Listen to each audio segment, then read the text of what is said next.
Hi guys, আজকে আমরা এই বিল্ডিংটা দেখতে এলাম। একটুখানি কাজ আমাদের খারাপ হয়েছে বললো, তো কাজটাই দেখতে এলাম যে কোনখানটা খারাপ হয়েছে। তো এই বিল্ডিংটা আমরা শেষ করে চলে গেছি আজকে 6 থেকে 8 মাস হবে।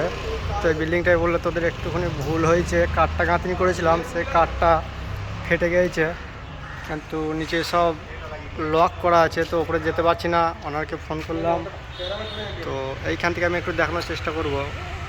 ওই যে দেয়ালটা দেখা যাচ্ছে, জুম করে দেখাইছি, এই দেয়ালটা সামান্য ফেটে গিয়েছে ওইখানটা। উপর দিয়ে গ্রাউন্ড মেরে দিয়েছে, কিন্তু তারপরেও ওইখানটার জন্য একটু অবজেকশান দিয়েছে। গোটা বিল্ডিংটা কিছু হয়নি, কিন্তু ওইখানটাতেই একটু প্রবলেম।